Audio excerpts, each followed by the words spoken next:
try and stop some of these things. You know, we've heard in testimony 90% of these attacks can be prevented just by basic cyber hygiene. It certainly sounds like you had pretty sophisticated cyber hygiene, although obviously vulnerabilities. The federal government can hold nation states accountable that are allowing these cyber attackers to operate on their foreign soil. And then, of course, hold them accountable when something happens, but also help in recovery and law enforcement. I'm not convinced that federal government is going to be particularly effective at issuing standards and keeping them up to date. So I really look at the private sector being far more nimble at that. One of the processes I've proposed is using a private sector model like an ISO certification. You know, I imagine you go through something like that. You know, I did. You know, you have 6-month surveillance audits. You tie that to insurance system as well, where your rates are based on how good you achieve the standards. I mean, that's a system that will be as nimble as the private sector can be, is up to date, be able to employ the absolute best cybersecurity experts, which is one of the problems with the government. I'm not, again, it's just a problem. You know, government can't pay to retain the absolute best talent across the board. I just kind of want your thoughts on that type of framework, public versus private. Senator, thank you. And I think those are all very good thoughts. I think, again, we have an obligation as private entity to make sure that our systems are as capable as they possibly can be. And we have a responsibility to continue to look at those systems because, as we all know, the threat continues to evolve. The sophistication of the players continues to evolve. Their ability to compromise systems continually evolves. And I think in combination with the government, together combined, we have a much better ability as Americans to thwart the threat of cyber attacks. And I think that, again, we both have a responsibility. You shared the concept of private industry can't do things to foreign governments, can't put pressure on foreign government. That's extremely important here if we look at where these criminals are housed, right? That something needs to be done there. So again, I think that private-public partnership is very valuable, but we certainly know we have responsibilities and accountability as well. Again, I'm concerned about the government's capability of establishing the standards, and then again penalizing businesses for being victims of crime if you don't meet their probably in many cases out-of-date standards. So I would proceed down that line with caution. Just real quick, were you a member of an ISAC? An Information Sharing and Analysis Center for your industry? Senator, I don't actually know the answer to that. If I can get back to you on that. Okay, I'd appreciate that. And the final question I have is, in our briefing and news reports, it wasn't just the shutdown, the ransomware, but it was, prior to them shutting you down, they extracted all kinds of data that apparently they tend to reveal or not reveal. Can you just describe that, if possible? Because intrigued is maybe the wrong word, but I thought that was quite interesting. And do you have any assurances? Did you get that data back? Was that part of the ransom deal that won't be disclosed? And can you kind of tell us what kind of data they're talking about? Why that'd even be valuable for them or hurtful for that to be disclosed? Senator, very, very good question, very important question. As part of the ransomware note, they tell you that they've encrypted information, that they've exfiltrated information. So we knew that they had exfiltrated information. We work very closely with the FBI on that, and the FBI is probably the best entity to respond to that since they're still, investigating the situation and, getting closer apparently to, at least we hope, to the perpetrators themselves. But would that be personal information from your employees that would be valuable, or just trade secrets? You're a public company, so the financial information is available. I'm just kind of wondering what threat that represents to your entity or to your employees. Senator, what we know about that material right now is it was exfiltrated off the share drive, so it contains a lot of different type of material. The good news is it was retrieved very quickly. It was brought back in. And again, I think the FBI can talk a little bit more about that than I feel comfortable right now because of their investigation. Okay. But again, the fact that it was retrieved very quickly is helpful. We don't fully understand everything that's in it because of where it's been held since it was retrieved. But we have people obviously involved in the combined process who have been looking very closely at that data. Okay, listen, I appreciate you coming in here and being so as forthright as you've become, so thank you. Thank you, Senator. Thank you, Senator Johnson. Senator Hassan, you are recognized for your questions. Well, thank you, Chair Peters, and thank you, Ranking Member Portman, for this hearing today. And thank you, Mr. Blunt, for being willing to come before the committee today. Cybersecurity is a collaborative effort, to be sure, and we need to work together to strengthen public and private cyber defenses. Mr. Blount, I was glad to see that U.S. authorities were able to deprive hackers of millions of dollars in expected ransom. However, I want to better understand your decision to pay the ransom, and I understand it was a difficult decision. As you've already discussed, the FBI and other federal agencies strongly discourage paying ransom because it incentivizes more people to become cyber criminals and to develop better ransomware tools. When you decided to pay the ransom, did you know how much of your network was affected at the time? Thank you for that question, and good morning again. Good morning. No, we did not, and I think that's what a lot of people don't understand in these incidents, these attacks. It takes you days, basically, to see into your system that's been corrupted as to what you have, what's been potentially been exfiltrated. In the case of Colonial, we had really good backups, is what I've been told by Mandiant, but it still took them days to get through those backups. So when we look at our response time and ability to bring the system back up, it was fairly good in reality. My concern was you don't have that view at all for days, and when you have a critical asset like this, you've got to focus on what is the best opportunity of options you have in front of you to take avail of. And in that case, it was to get the encryption tool and to get our information back. Okay, so I wanted to follow up. You mentioned the federal agencies that you reached out to, but what, if any, outside of those agencies, non-federal entities, did you consult with? Were there private firms that you consulted with? Yes, Senator, great question. Obviously, we talked to Mandiant. Yeah. We talked to Mandiant about that. We talked to our legal resources that have been involved in any number of cyber cases in the U.S. over the last couple of years, people that have had real-time experience with these criminals, as well as the specific science of cyber attacks and compromise. So, yes, a lot of conversation went into that decision that I made. Sure. To negotiate. Okay, and did you have a cybersecurity response plan in place prior to the attack? And if so, did it include any guidance about paying a ransom? Senator, great question. What we have as a pipeline operator, and it would be not unique necessarily to us at Colonial, is we have an emergency response process. Right. And again, I've said earlier this morning, see the threat, contain the threat, remediate the threat, and restore. So in this case, you use the same process, but you use a different set of experts. So in this case, we reached out immediately to FBI because it was criminal. Right. We immediately reached out to legal resources that have dealt with this. We immediately reached out to Mandiant. Right, but my question is, in your planning, did you have a plan for cybersecurity response that included guidance about ransomware? Senator, specifically, no discussion about ransom and action to ransom.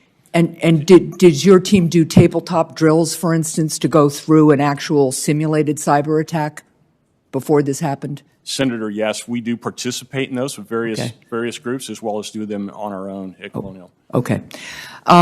Some private sector companies can focus strictly on economics and perform traditional cost-benefit analyses without having to consider national security concerns. However, owners and operators of critical infrastructure, and I appreciate your comments this morning acknowledging that Colonial oversees critical infrastructure, that carries a heightened obligation and duty to be capable of delivering goods and services to citizens all, in this case, up and down the East Coast. Mr. Blount, Colonial Pipeline surely performed some number of cost-benefit analyses regarding the operation of its pipeline to determine how much to spend on pipeline hardware, personnel, and even cybersecurity. Did any of your analyses incorporate any public responsibility factors, such as the impact of a potential cyber attack on consumers or on the U.S. economy? Senator, that's a great question. I wouldn't say that we approached it that way. We know our number one goal at Colonial is to safely and securely operate that pipeline because we've known for 57 years the importance of that pipeline to the well-being of the American citizen. So that's always been our focus. Our investment, whether it's in pipeline integrity, Right. or whether it's in cyberware and IT, is all derived around keeping safe and protecting the asset because of what its main benefit is to the United States. Okay, I understand that and I appreciate that answer, but, you know, as you've had conversations with other senators this morning, you've mentioned that you didn't have two-step authentication in place. You've mentioned a legacy VPN, which in my understanding means it was a pretty old VPN. So I don't think it's acceptable to understand the critical nature of your product, but then not really have the preparation and the system in place to protect it as if it's critical infrastructure. You really do have an obligation to U.S. communities that you serve and to consumers and to our national security. So I am concerned that it doesn't seem to have been a formal factor in your analysis of how much to strengthen your systems. Senator, we take cybersecurity very seriously. I did reference earlier that the VPN was a legacy VPN. Yep. We could not see, and it did not show up in any pen testing. That's unfortunate. But again, the safety and security of the system is highly critical. We've never had our board deny us any funds associated with safety and security, whether it's on the IT side or the physical side of the pipe. If my CIO wants funds, she gets them. Okay. I would just, and this is an issue that I think we're seeing across the board on cyber, we need to start imagining what can happen and respond accordingly as opposed to always be looking at what the last problem was, right? And really investing. And for critical infrastructure, I think it's absolutely important that we have standards that really make sure that companies are investing in the kind of infrastructure they need. I have another question. I am running out of time, so I'll submit it for the record, but I really would like to get your thoughts about what kind of information, public-private information sharing needs to happen between and among whom and at what level, because I think that's another important piece to this whole issue. Thank you very much for being here this morning. Thank you, Mr. Chair. Thank you, Senator Hassan, for your questions. The chair recognizes Senator Langford for your questions. Thank you, Mr. Chairman. Mr. Blunt, thanks for being here. There is no CEO in America that wants to be sitting in the same chair you're sitting in right now. To be able to go through all this, you're a month past a major attack. Obviously, there's a lot of work that you're going through. Can I back up for Colonial? When is the last time the Colonial, that pipeline was down and not providing fuel to the East Coast? Senator, that's a great question. That pipeline has never been down completely, with the exception of, and I learned that just this week, over the couple hours of Y2K, and we can all appreciate going back in time that we were all concerned about the clock back then. So, you know, periodically from time to time, we'll have a portion of the system down during a hurricane event or something like that, but never the entire system at one time, and never for that, obviously, that duration of time. I think we as Americans get so used to going to the gas pump and filling up with refined products. Every one of us has landed at Charlotte Airport, and Jet A has been added to our plane as we change planes there. We get so used to that, we lose track of some of these things. So I want to ask a couple of things here. You had to do a physical inspection and a cyber inspection of this pipeline, or just going through the digital portion of it? It also has to do some physical inspection as well. Yeah, great question. So, you know, in the early hours of May 7th, we didn't know exactly what we had. We had the ransomware, but again, we're always concerned about the security of the pipeline. And you may have read in the press, it's a factual statement, we drove over 29,000 miles of the pipeline. And again, remember, it's only a 5,500-mile pipeline. So we had constant ground surveillance. In addition, we also fly the pipeline. It's a PHMSA regulation that we fly the pipeline. We fly in excess of that regulation on a normal basis. And on top of that, even double up our efforts during this point in time. Again, we didn't know that it was just a cyber attack. We had to make sure that it wasn't potentially an attack on our physical structure as well. So that was completed. There were no other physical damage that you could identify. That is correct, Senator. We didn't see anything. We did keep an eye, obviously, on the pipeline, just so you're aware. We kept the pipeline under pressure and that would allow us to bring the pipeline up much quicker. So we had people manually in the field looking at gauges, the old school way of watching pipeline pressures, to make sure that we were in compliance with all the regulations regardless of the attack and what happened in the shutdown. So I said to several people that I've talked to in the last month, when we saw suddenly gas lines appearing and a pipeline go down at this point, that everyone learned the importance of pipelines. If I rewind 2 months before that, all the conversation was about slowing down permitting new pipelines. Maybe we're not going to do pipelines at all, making it harder to be able to do maintenance on federal lands on pipelines. 2 months ago, the conversation was, well, maybe we need fewer pipelines, and maybe we need to make this harder to be able to develop new pipelines. Obviously, Keystone Pipeline was in the news to say we're just not going to do that at all. And so products coming out of Canada and out of Montana are just going to have to find trucks and trains to be able to get there. I'm not going to ask you this same question because that's not going to be fair to you, but I've told a lot of folks what we watched happen with a sudden shutdown of a pipeline is the ghost of Christmas future for the entire country if we don't continue to maintain our pipelines, increase capacity of pipelines, if we don't continue to expand and have a duplication of pipelines in spots to be able to make sure we have redundancy for this. Pipelines are essential to America, and the 2.5 million miles of pipelines that we have scattered around the country, we lose track of how incredibly important they are. So I'm grateful that your company's had such a good reputation. This is terrible to be a victim of a ransomware attack, and there's something that you have that every CEO in America would like to hear, and that is, what are the lessons learned on cyber issues that you've already identified? Obviously, your team's taken on. The number one's already come out looking for legacy entries into your system that don't have two-factor authentication on it. What else has been identified that you need to be able to take on to pass on to others? Thank you for your question. Again, I think the most important thing is to not be complacent about what you have because of the pace of change on the outside from the criminal side.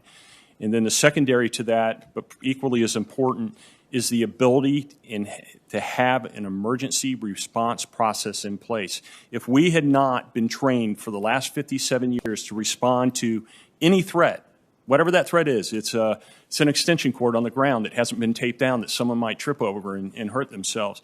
If we hadn't been trained like that and our employees hadn't been trained by that, who knows how many days it potentially could have taken to bring the asset back online. We know the importance of the asset, and we're dedicated to the American public as a result of all the training and everything we've done through the years to make sure that we have the fuel that we need. Right. Backing up systems, clearing unused accounts, guarding data in other ways. Are there other things that you would mention to say these are lessons that are going to be important for the future? That obviously there was a gap, a single area of single vulnerability. Other lessons you would mention? Yeah. Thank you, Senator. I think from a proactive standpoint, you've seen now where we brought Mandiant in to investigate as well as to restore and start to harden our systems. But we've talked a lot about standards in this room today.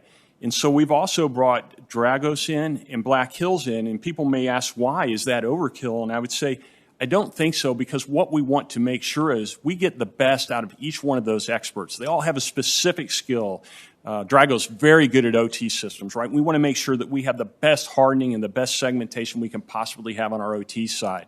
So I think, again, it's that investment in resources to get the best in class, because, again, even the best in class is still susceptible. And we've heard that from each one of those experts. Right. So if this is not ransomware attack, this is actually somebody that's getting into the system.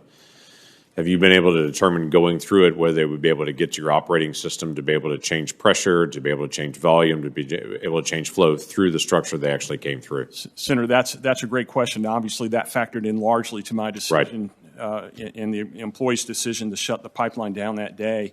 We didn't know, and we probably didn't know the answer to that for days. The investigation's ongoing, but up to this point, Mandiant has not confirmed any evidence that they were in the OT system, and typically that's not what DarkSide does. Right.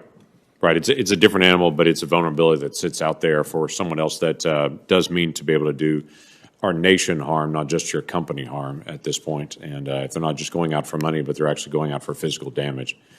Thanks for being here. Thanks for being so frank in your testimony. Thank you, Senator. Thank you, Senator Langford. Senator Rosen, you are now recognized for your questions. Thank you, Chairman Peters, Ranking Member Portman. This hearing, of course, so timely, so important. And Mr. Blount, thank you so much for spending your time with us today to bring some clarity to these extremely important issues to our nation. Because, you know, it's a challenge for business owners across a variety of industries to commit the resources necessary and critical to preventing and combating cyber threats. It requires a team of dedicated staff with cyber expertise and the technologies needed actually to defend against an attack. So, Mr. Blount, it would be helpful to understand the resources you have at Colonial Pipeline devoted to cybersecurity's technology personnel and trainings. And so, can you tell us just a bit about your cyber guidelines and best practices your company follows?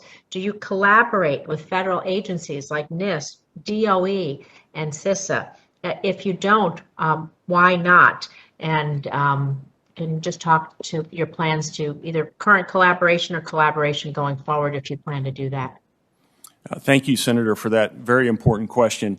We're a highly collaborative organization. We're a highly transparent organization. We spend a lot of time in Washington, at least up until COVID, and now we spend a lot of time on the phone and in Zoom calls with all our regulators, as well as other entities like CISA, like the DOE, and other people that we feel accountable to for what we do for the nation. So again, very communicative, very present in Washington with all the federal agencies that we have access to, and we certainly appreciate all the collaboration that we're able to do with them. From a Colonial perspective, you know, we have over 100 people dedicated to IT. Our CIO, when she asks for funds related to anything associated with cyber, she gets it. Our board is highly supportive of anything that protects the pipeline and protects our data. So we've never had any issue from the standpoint of getting the funding that we need in order to protect the asset and to protect our information and to protect the American public. Thank you. I want to kind of build on this a little bit because according to recent news reports, you have discussed scheduling a voluntary cybersecurity review with TSA. A lot of people have touched on this, but that review never took place. And so how often does your company conduct internal cybersecurity reviews or self-assessments? You do this on a regular schedule. And what do you do with the results?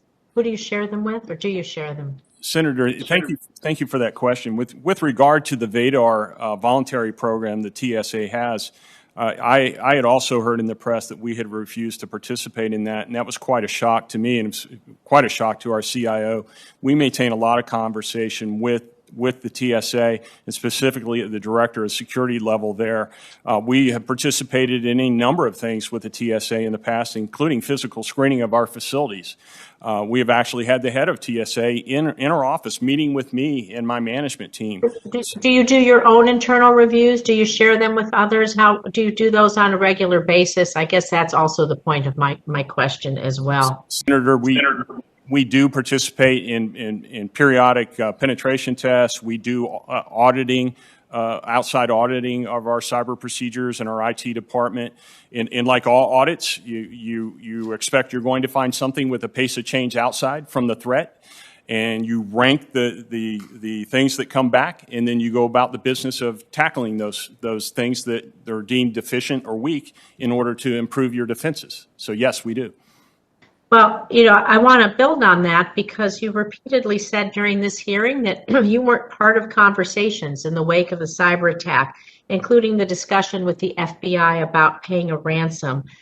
In hindsight, if you're doing these analysis, you're ranking things, doing all this, what do you think you should have been part of those conversations? Senator, that's a very good question. This was an all-hands-on-deck day and week.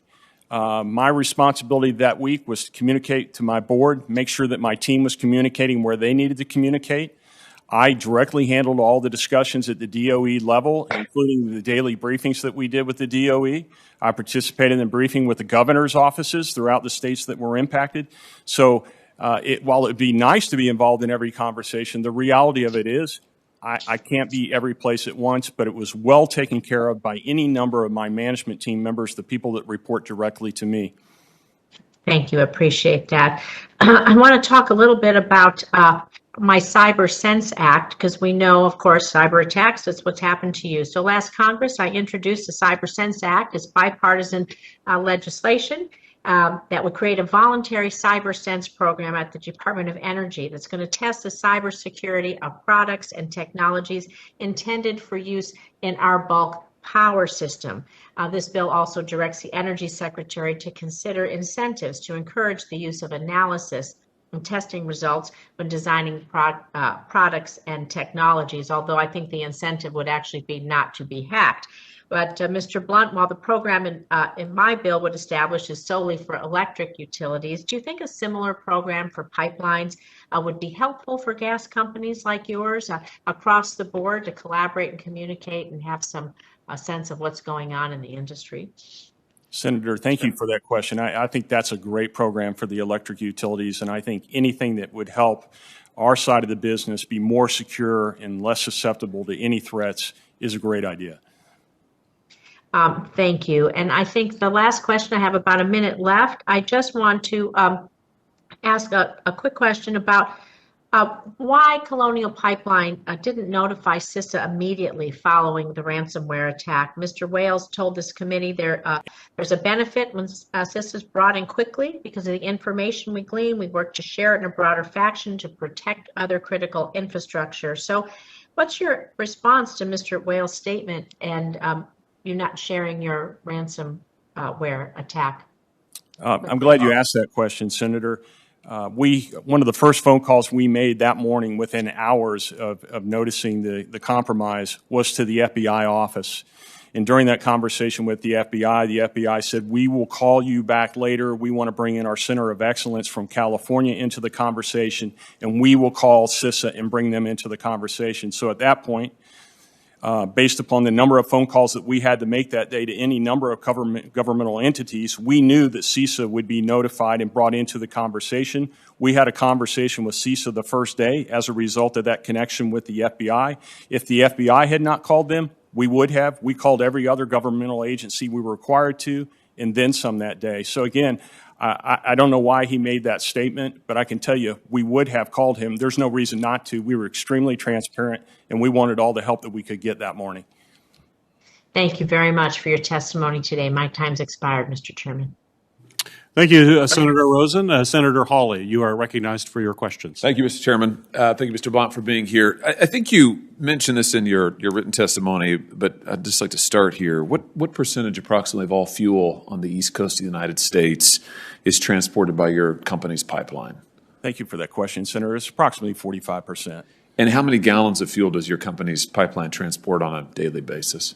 Normally, we would move approximately 100 million gallons of fuel a day, Senator. Yeah, that's a lot. Is it fair to say that tens of millions of Americans don't really have any choice but to rely on your pipeline for fuel? I mean, you have enormous market power is what I'm driving at. Is that a fair statement? Senator, over time, we've evolved as a big player in the fuel business, and it's because of our reliability record. And quite frankly, we're the cheapest cost of transportation for the fuel to those customers. Yeah, I think your pipeline, I think that the amount of fuel running through the pipeline exceeds the fuel consumption of Germany. And if I'm not mistaken, the closure of your pipeline facilitated nearly or led to nearly 16,000 gas stations without fuel across the country, which is huge. I mean, you're huge, and consumers really rely on you, is my point. I'm curious as to, given your market power, given the reliance of consumers, given the sheer number of consumers you serve, why didn't you take up the Transportation Security Administration's offer to do a comprehensive cybersecurity review of the pipeline? Senator, thank you for asking that question. We indeed were in contact with them about setting that up. Obviously, COVID got in the way in the early days of that. We were getting ready to move at the end of the year into a new facility. So I think the conversation was that we want to do it. The VADAR program is a good program, but we will schedule that later on. We do have that scheduled at the end of July. So it was a COVID issue, basically, or it was a moving issue? You're moving to a new headquarters. I'm looking at the Washington Post article here that reports that the TSA had tried to schedule a voluntary in-depth cybersecurity review, but that Colonial just couldn't get it done. I mean, do you regret not doing that in retrospect? Senator, anything that you could do is always helpful. If we look at that test, it's a great test, but it's not dissimilar to a lot of the tests that we already do in our system. Again, we have a good working relationship with TSA. A little surprised by the statement that I heard about refusal. Actually investigated it on my end from my CIO and their contacts on TSA side. No one really understood why the word refuse was used. So just so let me understand your last statement. Are you saying you think that the TSA review would have been redundant, not particularly helpful? You said it's duplicative of things you do on your own end internally. Senator, I think in this case it probably would not have resulted in finding that legacy VPN. Again, they don't actually go into the system. It's a questionnaire format type thing. I'm not saying it wouldn't be valuable. It very much could be. I think each one of these tests are slightly different. So if there's just that one little piece that can make the difference in seeing something, that's helpful. Again, never any issue with us actually getting to the point of doing that. It was a timing issue on it. I got you. Who owns Colonial Pipeline?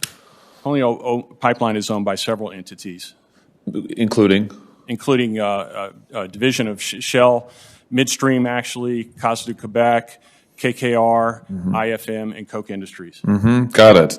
I'm asking that because it's been reported that over the last decade, Colonial has distributed, I'm looking at the article here from Bloomberg, Colonial has distributed almost all of your profits, sometimes more actually, in the form of dividends to your investors. In 2018, for instance, Colonial Pipeline paid $670 million to its owners, which actually exceeded your net income for that year. I mean, that's a pretty good return. What do you invest in cybersecurity every year?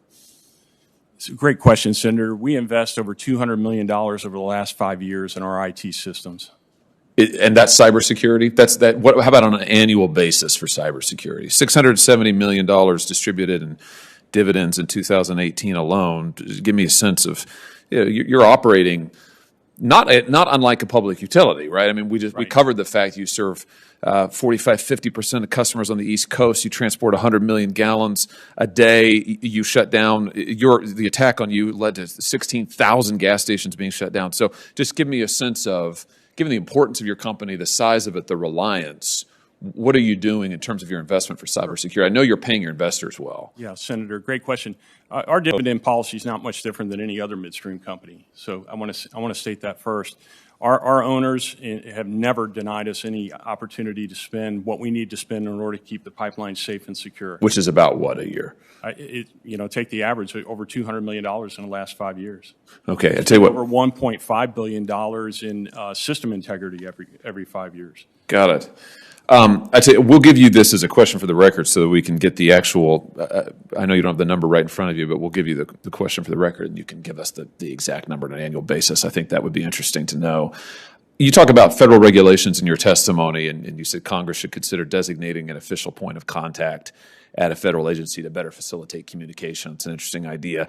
What rules do you think Congress ought to consider requiring of you and your company? I mean, so that's about your suggestions about what the federal government should do of itself. But given, again, your status, given the reliance on you, what do you think Congress ought to require of your company and companies like it going forward?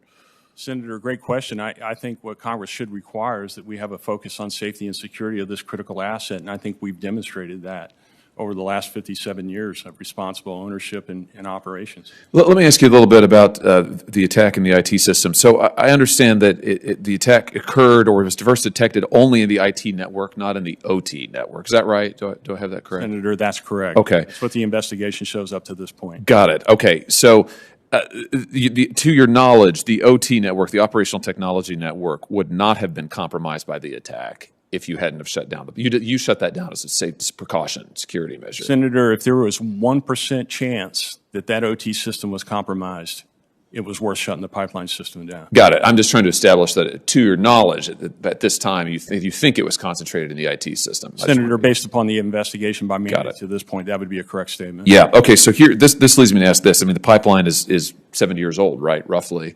There was a time, I assume, and you correct me if I'm wrong, but there's a time, I assume, where you operated the pipeline without today's computer systems. What I'm driving towards here is, do you have the capability to manually operate the pipeline in the future, in the event of an IT attack like this one? And if you don't have that capability, should you, do you think, going forward? Senator, that's a great question. We actually did operate small portions of the pipeline manually in order to alleviate some of the fuel shortage.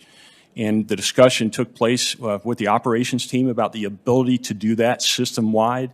And the response to that was it would be quicker to get back up on our feet by correcting the corruption of the critical IT systems that we needed in order to get the pipeline system up than to operate it manually. But I think on a go-forward basis, there's no question that we will look at that capability. And it's a really interesting question because if you look at the aging workforce now, a lot of those people that did operate Colonial Pipeline and other infrastructure in America historically manually, they're retiring or they're gone. Fortunately, we still have that last bit of that generation, which allowed us to do what we did during this particular event. It's a great question. Yeah, very good. Thank you for being here. Thank you, Mr. Chairman. Thank you, Senator Hawley. Senator Ossoff, you are recognized for your questions. Thank you, Mr. Chairman. Thank you as well to Ranking Member Portman. Mr. Blount, thank you for being here today. Thank you for your candid testimony. I want to express my appreciation to your team based in Georgia for their diligent efforts to restore service swiftly, and offer you the opportunity before the committee now to state any lessons learned, as well as reflections on potential improvements to federal policy that we haven't had a chance yet to explore on the record. And I also want to thank you for your team's continual updates of my team as you sought to restore service, as you've investigated the nature of the threat, and for the conversation that you and I have had about the matter as well. But lessons learned, recommendations for Congress. Good morning, Senator. Good morning. Thank you. Thank you for your kind words, too. Yeah, I think there are several really important lessons learned. I think, the most important lesson learned is to respond immediately, right? And we've talked about stop work authority at Colonial, the ability to identify the threat, contain the threat, remediate the threat, and restart the system. And again, that goes towards any type of threat that we see, and not just particularly a cyber threat. So I think that's an important thing for any operator to remember is contain that threat. The other side that I'd like to share with you that I think is extremely important is communication. And there's been a lot of conversation in this room about who did you talk to and who did you communicate and at what time did you do that. And again, I will stress again, I think that what we learned was that being transparent and responding quickly and not being afraid to come forward was probably one of the most important things that we did in this particular case, not foreign to us, but perhaps foreign to others. And finally, I would add, I think the ability to communicate with the federal government through one conduit, regardless of who it is, was extremely valuable to us because, again, as I looked at this all-hands-on-deck effort that we had to do, the ability to communicate everything that we were seeing, whether it was the market response or the things that we were trying to get done on the IT side to do the restart, all the way to the investigative side of the equation, extremely helpful for a management team already stretched to be able to communicate quickly and efficiently and then allow our government partners to do what they could do to help us, which indeed they did. They were very helpful in the process. Thank you, Mr. Blount. As you and I discussed last week, your team, I believe in collaboration with Mandiant, is conducting a comprehensive review of the threat, the nature of the attack, what might have been done to mitigate the risk, the efforts to thwart the attack once it was discovered. Is that correct? Yes, Senator, that's correct. And what impediment would there be, if any, to sharing the results of that review and the conclusions of that investigation, including at the technical level, with this committee once it's completed? Senator, I don't think there's any issues with that. What we've been trying to do all along the way is share the information as we learn it. We've been very straightforward about the legacy VPN. Hopefully that will help out other operators who have similar type legacy assets. We know from working with Mandiant that's not an unusual issue for companies. So again, I think we'll continue to communicate as we go through the process with Mandiant, but our ability and desire to sit down with you is ready and available when you would like that. Great. So we can expect that once that review and investigation are complete, that you'd voluntarily share with this committee the results of Mandiant's investigation. Yes, Senator, we'll be very transparent. Appreciate that. When you and I spoke last week, I believe you stated that you had not refused any requests for information from the Department of Homeland Security, the FBI, or other federal entities. You've discussed the importance of the free flow of information between the target of an attack like this and the federal government. Having now had the experience of your company being subjected to an attack such as this and the communication that you had to engage in swiftly with federal entities. What do you think can be done to improve and make more efficient and direct the flow of information between the victim of a cyber attack and federal law enforcement, federal cybersecurity authorities? And I want to drill down a little bit on the following. You and I also discussed last week that the criminal enforcement side of the investigation and the cybersecurity side of the investigation overlap but are also distinct. Have you found any difference in the quality of the federal response, the nature of your communication with federal authorities between the criminal prosecutorial investigation and the cybersecurity investigation? Senator, from my perspective, I would say the answer is no. And again, as we discussed, we had FBI, CISA, and of course Mandiant helping in the process, right? And we told Mandiant from the very beginning, if the FBI had questions or CISA had questions, please share information with them. And then, of course, as structured by the White House, we had the ability to communicate with everybody else on the restoration side and on the supply concern side through the DOE. And again, that worked wonderfully for us. Again, our time was stretched during the day when we were trying to respond to the situation and get things remediated so that we can bring the pipeline back up. So from my perspective as the CEO, to sit down at least at 5 o'clock every day, and sometimes more often phone calls would come, but at least have the ability to communicate the restoration side, what we were doing to restore the IT systems, share market intelligence, because we have a unique perspective as Colonial as well. That was very helpful. So regardless of who that conduit is, the ability to communicate on the investigative side with all those parties at once, and on the restoration and the market side, extremely valuable to us. As you can imagine, there's a lot going on as you head towards bringing an asset like this back up. And you've got a lot of people that want to know a lot of things, and you don't have all the answers yet.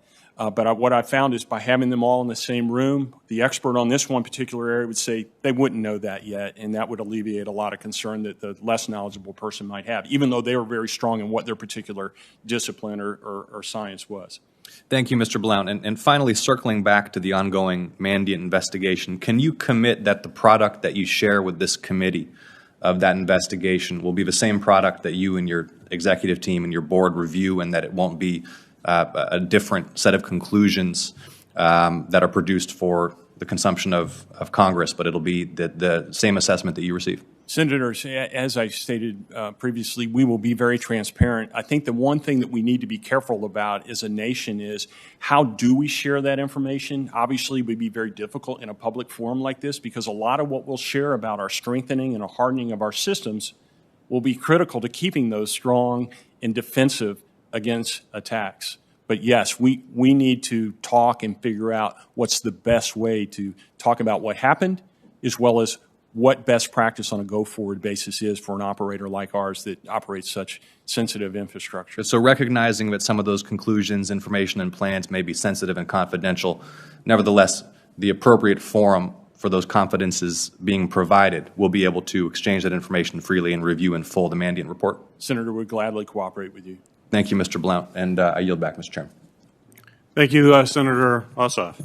Well, Mr. Blount, I would like to thank you for joining us here this morning on this incredibly important matter. You know, we are clearly experiencing relentless and unprecedented assaults against both our private and public sector information systems, and we're getting those assaults by both criminal organizations as well as foreign adversaries, and this is a grave national security concern. And certainly from the questions that were posed today by all of my colleagues, I think it's clear that my colleagues believe this is something that we need to address immediately and in a comprehensive fashion. It's clear to me that the cyber attack against Colonial highlights the need for increased cooperation and coordination between both the federal government and our critical infrastructure partners. We must ensure that the American people are capable of not only defending our critical infrastructure partners from attack, but also maintaining a secure information system environment to prevent those cyber attacks from occurring in the first place. The infrastructure that American lives depend on is increasingly connected to each other, and connected to the internet. This brings a whole new meaning to the phrase, You're only as strong as your weakest link. And these weak links can be hacked accounts, inadequate passwords, or unknown vulnerabilities to the system. More must be done in this space, and I'm committed to certainly focusing my attention. I think every member on this committee agrees that this committee will focus our collective attention and resources on dealing with this problem. Cyber attacks used to be merely an inconvenience. We now know that they're becoming attacks on our very way of life. Once again, thank you for appearing, for continued engagement on this important issue. The record for this hearing will remain open for 15 days until June 23rd at 5 p.m. for submission of statements and questions for the record. And with that, this hearing is now adjourned.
Don't let YouTube decide what information you get. That's your choice. YouTube is deleting our videos and cuts you off from a source of honest reporting. Make sure you don't lose access to NTD's news content, and take a quick moment to subscribe to our newsletter so no matter what happens here, you'll keep your access to a trustworthy news source. Don't let YouTube decide what information you get. That's your choice. YouTube is deleting our videos and cuts you off from a source of honest reporting. Make sure you don't lose access to NTD's news content, and take a quick moment to subscribe to our newsletter so no matter what happens here, you'll keep your access to a trustworthy news source. Don't let YouTube decide what information you get. That's your choice. YouTube is deleting our videos and cuts you off from a source of honest reporting. Make sure you don't lose access to NTD's news content, and take a quick moment to subscribe to our newsletter so no matter what happens here, you'll keep your access to a trustworthy news source.